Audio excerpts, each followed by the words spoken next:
শিক্ষাৰ্থীসকল, আজি মই তোমালোকক ৩ নম্বৰ পাঠৰ লসাগুৰ বিষয়ে ক'বলৈ লৈছো। এতিয়া লসাগু মানে কি? মই ইয়াত লিখিছো যে লসাগু মানে লঘিষ্ঠ সাধাৰণ গুণিতক। লঘিষ্ঠ মানে আটাইতকৈ সৰু, সাধাৰণ মানে উমৈহতীয়া, গুণিতক মানে যি দুটা বা তাতকৈ বেছি সংখ্যাৰ সাধাৰণ গুণিতকবোৰৰ ভিতৰত আটাইতকৈ সৰু লঘিষ্ঠ, আটাইতকৈ সৰু সাধাৰণ গুণিতকটোকেই দিয়া থকা সংখ্যাকেইটাৰ লসাগু বুলি কোৱা হয়। এতিয়া লসাগু উলিওৱাৰ আগতে লসাগু যাৰ ইংৰাজী প্ৰতিশব্দ লোৱেষ্ট কমন মাল্টিপল। এতিয়া মই লসাগুৰ বিষয়ে ক'বলৈ যাওঁতে প্ৰথমতে তোমালোকক ক'ব লাগিব গুণিতক অৰ্থাৎ মাল্টিপুল কাক বোলে, আৰু সাধাৰণ গুণিতক কমন মাল্টিপুল কেনেকে উলিয়ায়। এতিয়া মই তোমালোকক যিটো PDF দিছিলোঁ তাত লিখি দিছোঁ যে এটা সংখ্যাৰে যিবোৰ সংখ্যা বাকী নৰোৱাকৈ হৰণ কৰিব পাৰি সেই সংখ্যাবোৰকেই উক্ত সংখ্যাটোৰ গুণিতক বোলে। তাৰপিছত লিখিছোঁ এটা সংখ্যা 1, 2, 3, 4 আদি স্বাভাৱিক সংখ্যাৰে পূৰণ কৰিলে সংখ্যাটোৰ গুণিতকবোৰ পোৱা যায়। তাৰপিছত মই তোমালোকক এতিয়া ইয়াত এটা উদাহৰণ দি 5ৰ গুণিতকটো উলিয়াইছিলোঁ যে কি হয়। মই আগতে ক'লোৱেই তোমালোকক যে কোনো এটা সংখ্যাৰে যিবোৰ সংখ্যাক বাকী নৰোৱাকৈ হৰণ কৰিব পাৰি সেই সংখ্যাবোৰক উক্ত সংখ্যাটোৰ গুণিতক বোলে। এতিয়া মই যদি 5ৰ গুণিতক উলিয়াওঁ, 5ৰ গুণিতকবোৰ হ'ব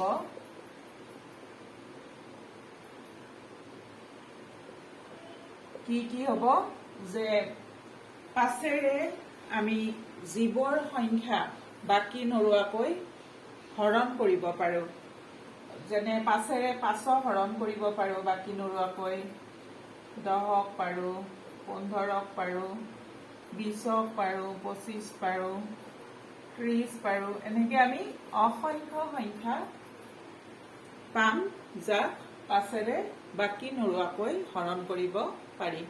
কিন্তু এই সংখ্যাবোৰ উলিওৱাৰ সহজ নিয়ম এটা তোমালোকক মই তলত লিখি দিছোঁ যে এটা সংখ্যাক 1, 2, 3, 4 এনেকৈ অসংখ্য স্বাভাৱিক সংখ্যা আছে, সেই স্বাভাৱিক সংখ্যাবোৰেৰে পূৰণ কৰি গৈ থাকিলে সংখ্যাটোৰ গুণিতকবোৰ পোৱা যায়। গতিকে মই 5ক 1ৰে পূৰণ কৰি 5 পাইছোঁ, 2ৰে পূৰণ কৰি 10, 5 into 3 15, 5 into 4 20, 5 into 5 25, 5 into 6 30 এনেকৈ আমি 5ৰ অসংখ্য গুণিতক পাম।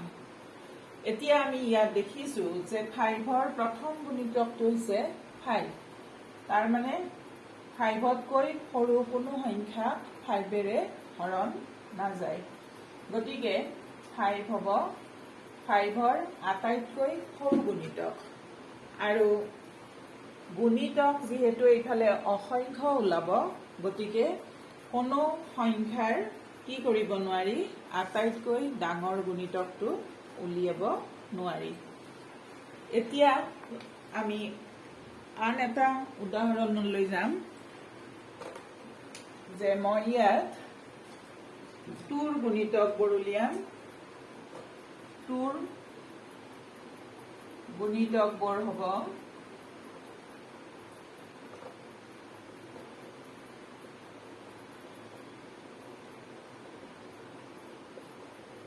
কি হ'ব? 2ৰ গুণিতক 2ক 1ৰে পূৰণ কৰিলে 2, 2 into 2 4, 2 into 3 6, 2 into 4 8, 2 into 5 10, 2 into 6 12, 2 into 7 14 এনেকৈ আমি 2ৰ অসংখ্য গুণিতক পাম।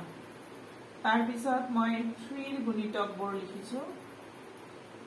3ৰ গুণিতকবোৰ হ'ব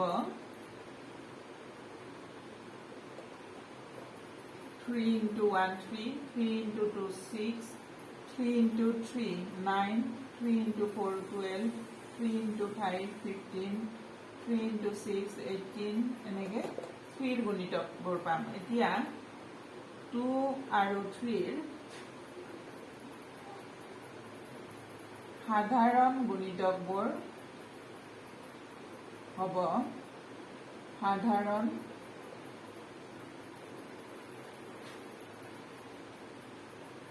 গুণিতকবোৰ হ'ব কি হ'ব 2 আৰু 3 সাধাৰণ গুণিতক কি পাম আমি ইয়াক মিলাই চোৱা 2 ৰ গুণিতক 2 এইটো 3 নাই 3 ৰ গুণিতকত নাই 4 2 ৰ গুণিতক 4 এইটো 3 ৰ গুণিতকত নাই 6 টো দুয়োটাতে আছে সাধাৰণ গুণিতক মানে উমৈহতীয়া দুয়োটাতে থকা 6 আছে তাৰ পিছত 8 10 3 ৰ গুণিতক নহয় 12 আছে তাৰ পিছত 14 2 ৰ গুণিতক যদি আমি আৰু 16 লিখো 18 লিখো এনেকে যদি লিখি দিলে 18 টো সাধাৰণ গুণিতক হ'ব আৰু গুণিতক যেহেতু যিকোনো এটা সংখ্যাৰ গুণিতক কি হয় অসংখ্য থাকে গতিকে যিকোনো দুটা বা ততোধিক সংখ্যাৰ সাধাৰণ গুণিতকো অসংখ্য থাকিব তাৰ পিছত এতিয়া আমি সাধাৰণ গুণিতক উলিয়ালো 2 আৰু 3 এতিয়া লঘিষ্ঠ সাধাৰণ গুণিতক আমাক লাগে লঘিষ্ঠ মানে আটাইতকৈ সৰু সাধাৰণ গুণিতক মানে সাধাৰণ গুণিতকবোৰৰ ভিতৰত আটাইতকৈ সৰু গুণিতকটোৱে হ'ব 2 আৰু 3 ৰ লসাগু গতিকে আমি লিখিম এতেকে 2 আৰু 3 ৰ লসাগু সমান হ'ব কিমান হ'ব 6 এইদৰে আমি দুটা সংখ্যাৰ লসাগু উলিয়াব পাৰো তাৰ পিছত মই যদি আন এটা সংখ্যা লওঁ 6 ৰ গুণিতকবোৰ উলিয়াও 6 ৰ গুণিতকবোৰ হ'ব কি হ'ব 6 into 1 6 6 into 2 12 6 into 3 18 6 into 4 24 এনেকে এতিয়া আমি আগতে 2 আৰু 3 ৰ গুণিতক উলিয়াইছো এতিয়া আকৌ 6 ৰ গুণিতকটো উলিয়াইছো এতিয়া আমি 2 3 আৰু 6 ৰ সাধাৰণ গুণিতকবোৰ লিখিম এতেকে 2 3 আৰু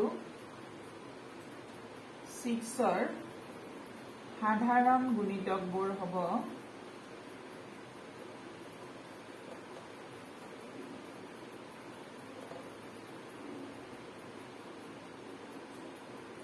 কি হ'ব 2 3 আৰু 6 ৰ সাধাৰণ গুণিতক কি হ'ব তোমালোকৰ তাত লিখা আছে চাই লোৱা কি হ'ব 2 3 আৰু 6 ৰ গুণিতকবোৰৰ উমৈহতীয়া গুণিতক কেইটা গতিকে হ'ব 6 12 18 এনেকে অসীম সংখ্যক গুণিতক থাকিব এতিয়া 2 3 আৰু 6 ৰ সাধাৰণ গুণিতক আমি উলিয়ালো এতিয়া এই সাধাৰণ গুণিতকবোৰৰ ভিতৰত আটাইতকৈ সৰুটোৱে হ'ব অৰ্থাৎ 6 হ'ব 2 3 আৰু 6 ৰ লসাগু এতেকে 2 3 আৰু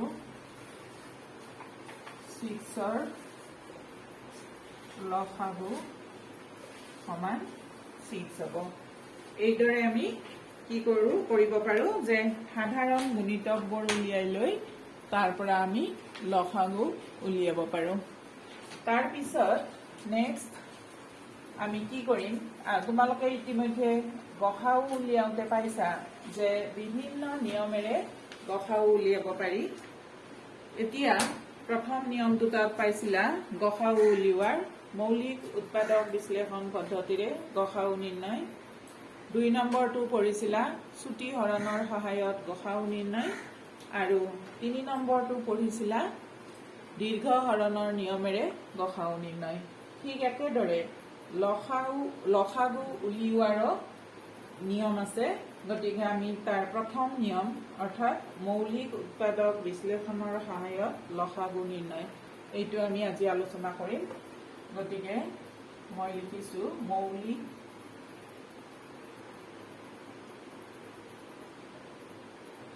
উৎপাদক বিশ্লেষণৰ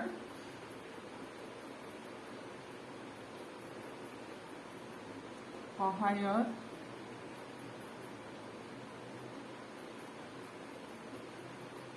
লসাগু নিৰ্ণয়।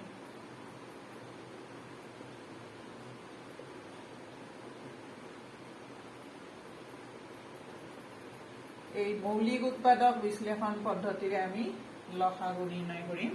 এতিয়া আমি এটা উদাহৰণ লৈছো 24 আৰু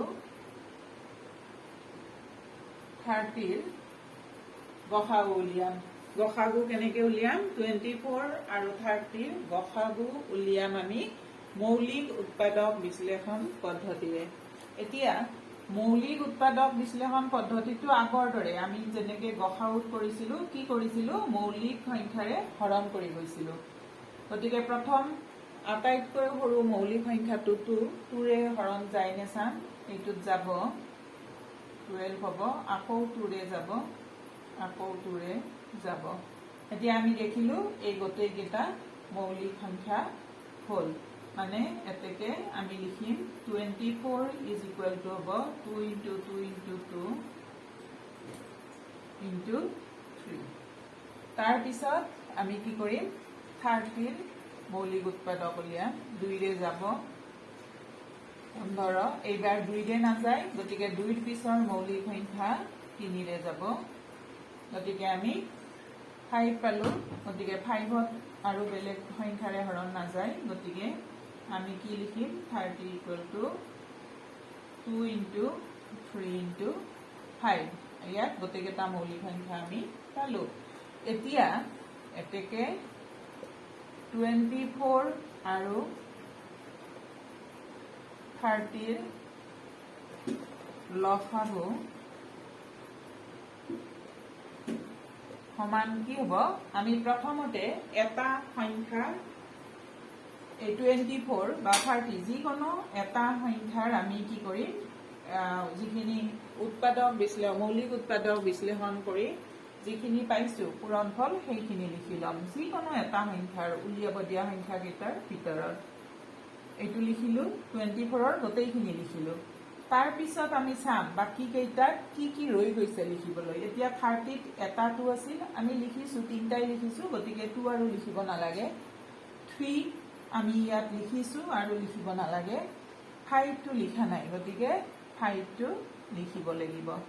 এতিয়া আমি এইকেইটা পূৰণ কৰিম। কৰিলে 2 দুগুণ 4, 4 দুগুণ 8, 8 5 গুণ 40, 40 3 গুণ 120। গতিকে 24 আৰু 30ৰ লসাগু হ'ব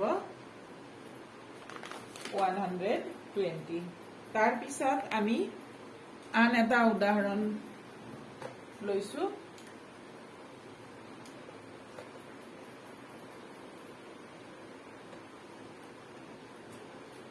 2 নম্বৰ উদাহৰণটো লৈছো।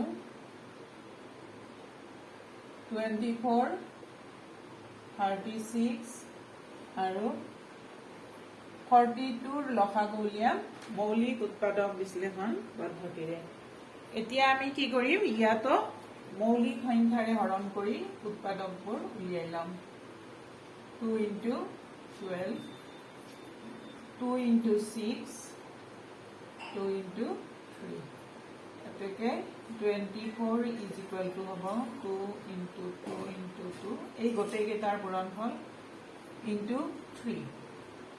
তাৰপিছত 36, 2 ইনটু 18, 2 ইনটু 9, 3 ইনটু 3। এতেকে 36 ইকুৱেল টু হ'ব 2 ইনটু 2 ইনটু 3 ইনটু 3। তাৰপিছত 42, 21 হ'ব, 3ৰে যাব এইটো। গতিকে 42 ইকুৱেল টু হ'ল 2 ইনটু 3 ইনটু 7। এতেকে 24, 36 আৰু 42ৰ লসাগু সমান কি হ'ব আমি প্ৰথমতে এটা গোটেইখিনি লিখি ল'ম 24 ৰ গোটেইখিনি উৎপাদকৰ পূৰণফল আমি লিখি ললো তাৰ পিছত 36 ত দুটা 2 আছিল আমি ইয়াত লিখিছো তিনটাই আছে গতিকে এই দুটা ইয়াত সোমাই আছে 3 ইয়াত দুটা আছে আমি এটা লিখিছো গতিকে আৰু এটা লিখিব লাগিব তাৰ পিছত 2 লিখিছো 3 লিখিছো 7 টো লিখা নাই গতিকে মই 7 টো লিখিলো গতিকে আমি কি পাম 2 দুগুণ 4 4 দুগুণ 8 8 9 গুণ 72 আৰু 72 পূৰণ 2 দুগুণ 4 4 দুগুণ 8 8 3 গুণ 24 আৰু 24 3 গুণ 72 72 7 গুণ কিমান হ'ব 504 তাৰ মানে 24 36 আৰু 42 ৰ লসাগু হ'ল